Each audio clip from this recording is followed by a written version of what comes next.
Assalamualaikum warahmatullahi wabarakatuh. Selamat pagi semuanya. Nah, hari ini kita bertemu lagi ya. Hari ini kita akan belajar yaitu sholat sunnah pahala melimpah. Yaitu kita akan membahas tentang sholat sunnah rawatib. Nah, kita seperti yang sudah dijelaskan, kita akan bahas atau kita akan belajar tentang sholat rawatib. Nah, semua sudah pada paham kan apa pengertian sholat rawatib? Ya, benar sekali. Jadi, sholat rawatib itu adalah sholat sunnah yang mengikuti sholat fardu 5 waktu, dan itu dilakukan secara sunnah sebelum sholat fardu atau sesudah dan sesudah sholat fardu.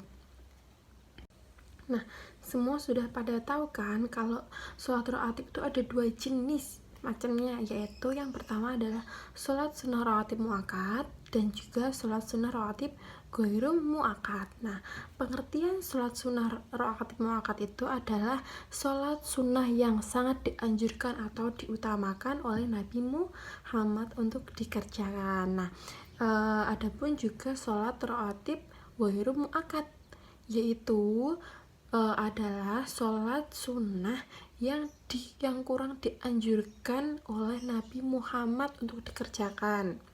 Nah, selanjutnya kita akan belajar tentang niat sholat sunnah rawatib.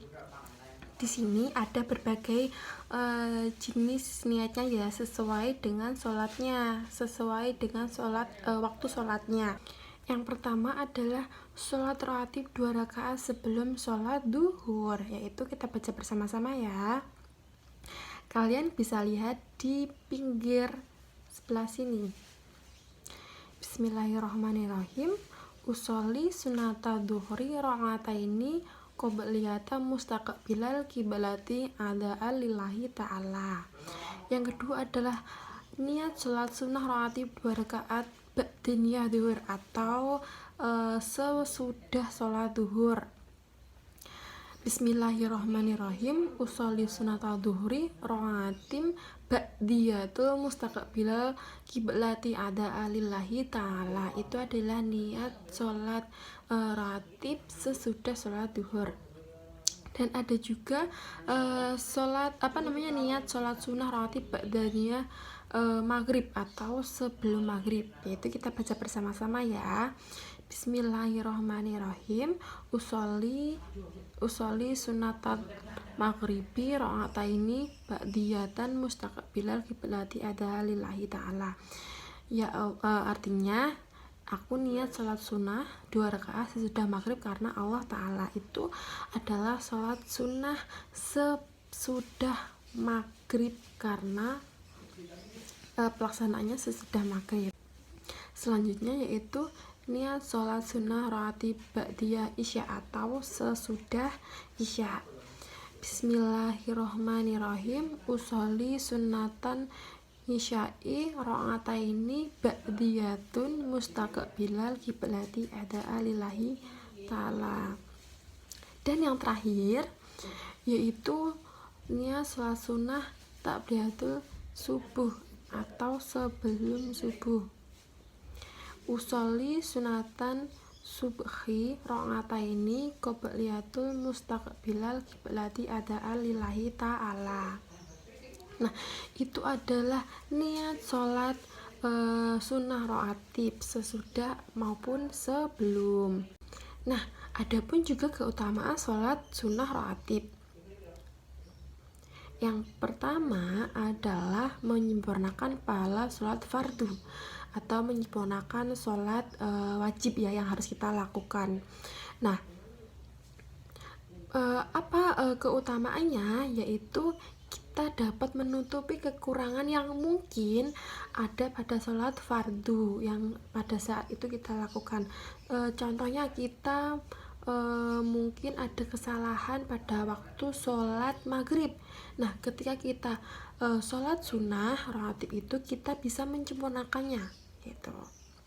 Dan juga yang kedua adalah dijauhkan dari api neraka. Nah, Allah Subhanahu wa ta'ala mengharamkan api neraka bagi orang yang mengerjakan sholat sunnah 4 rakaat sebelum duhur dan 4 rakaat sesudahnya.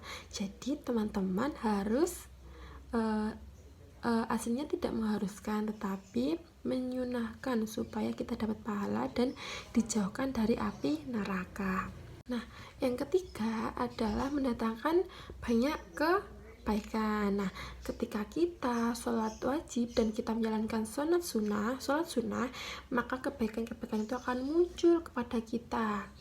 Nah, Rasulullah juga bersabda yang artinya 2 rakaat sholat sunnah fajar sebelum subuh ya lebih baik daripada dunia dan seisinya. Coba bayangkan, dunia seisinya itu besar banget, tetapi ketika kalian mengerjakan sholat sunnah sebelum fajar atau sebelum sholat subuh, itu pahalanya lebih besar daripada dunia seisinya. Dan yang terakhir adalah mendapatkan rahmat dari Allah Subhanahu wa taala. Nah, di sini juga Rasulullah bersabda, artinya Allah memberikan rahmat kepada orang yang sholat 4 rakaat sebelum asar.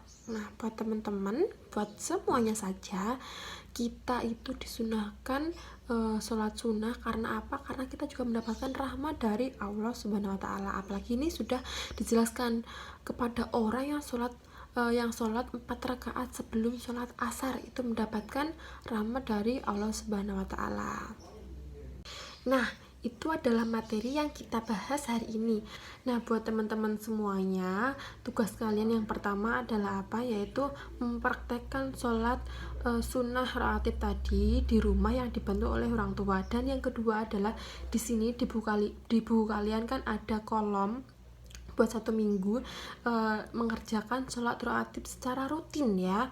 Jadi nanti kalian centang, kalau kalian sholat kalian centang, kalau kalian tidak sholat kalian kalian beri tanda silang ya. Nah, mungkin cukup sekian yang dapat saya sampaikan kepada kalian atau kita belajar hari ini. Kurang lebihnya saya mohon maaf. Wassalamualaikum warahmatullahi wabarakatuh. Jangan lupa 3M, yaitu jaga jarak, memakai masker, dan juga menggunakan hand sanitizer.